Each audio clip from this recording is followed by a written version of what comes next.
I'm joined by Professor John Lawrence from the University of California in Washington.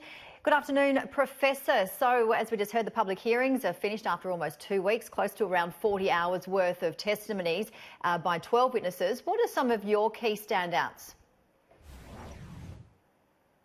The unanimity with which the witnesses seemed to agree on the facts of what had happened. I think that surprised people both on the committee and people in the press and people in general in the United States, that witness after witness reiterated the same set of facts that the president and members of his team, both official and unofficial, had sought to secure these investigations into Vice President Biden and his son and the Burisma energy company in return for official government benefits from the United States, both the delivery of weapon systems that had been approved by the Congress and a meeting in the White House. So there was really unanimity on that point.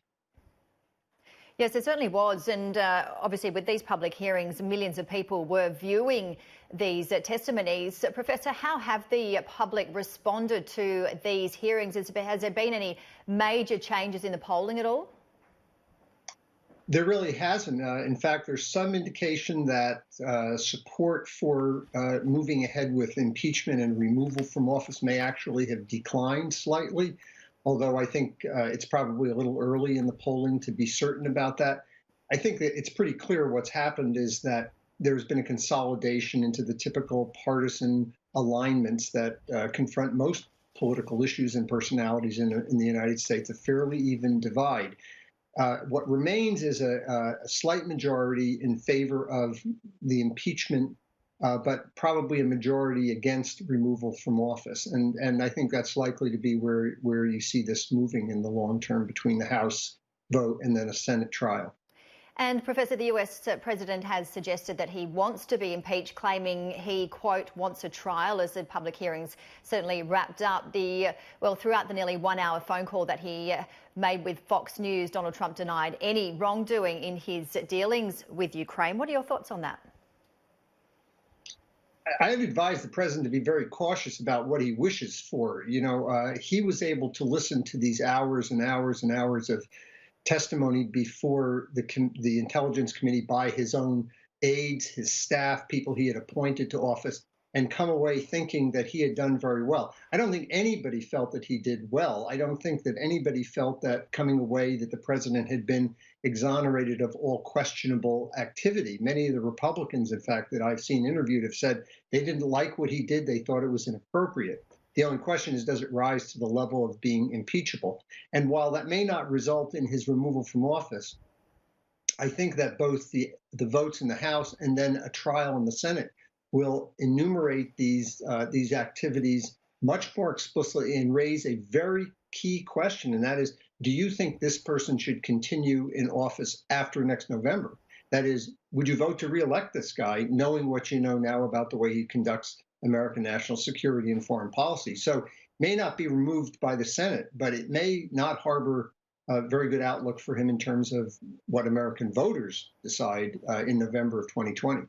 Yes, we've certainly got a big December ahead. Let's get on, though. We have to move on to the Democratic debate. Professor Bernie Sanders, I should say, tired of billionaires, I should say, being able to buy their way into Parliament. That was after the New York Times basically reported that Bloomberg spent over $30 million worth of campaign ads in the space of a week. Now, do you think that's a fair call from Bernie Sanders?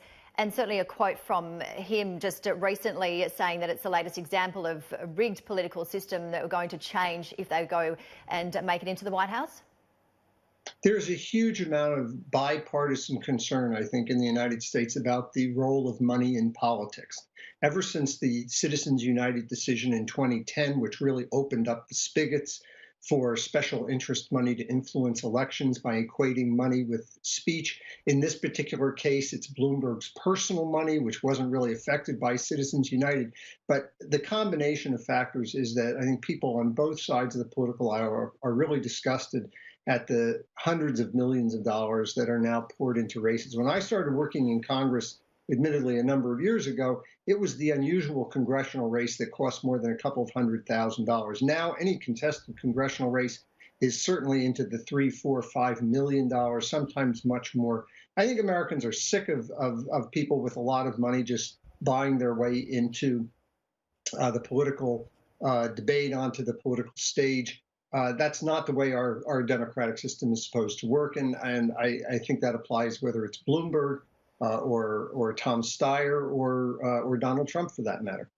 Yes, absolutely. Well, it'll be interesting to see if anybody else comes forward over the next year or so. What are we looking for in terms of the next month? I know we've got a big December ahead with the House Intelligence Committee completing their reports the week of December 2. I think that impeachment is going to dominate in December. The expectation is that, assuming that the Judiciary Committee takes the reports from intelligence and reports out articles of impeachment, that vote would come to the House sometime between now and Christmas. And then they're talking about a Senate trial in January for perhaps a couple of weeks. There are a few more perfunctory votes that have to take place between now and the end of the year, particularly another continuing resolution to keep the government from shutting down on December 20th. I think it's very unlikely people are going to want to shut the government down right before Christmas. And then there will be additional focus, obviously, on this Democratic field that may be winnowed more because the criteria for qualifying for the next set of debates is going to be much higher in terms of both polling support and the contributions that you raise. Remember, we're going into, as you go into 2020, you're only a few weeks away then from the Iowa caucuses in New Hampshire. And at that point, it starts getting very real. Yes, it certainly does. And just finally, Professor, on a personal note, of course, Thanksgiving is on your Thursday. Have you got any special things planned? What most Americans do, dinner with family, and we're going to share it with some friends. We always have Thanksgiving very often with some vegetarian friends, so that creates some crises around the turkey issue, but we've managed to work around it. We'll probably have a second Thanksgiving because one of our kids is a doctor and he has to work on Thanksgiving, so we'll probably end up with 2 Thanksgiving dinners. Oh, fantastic. Take that one. Thank you so much, as always, Professor John Lawrence.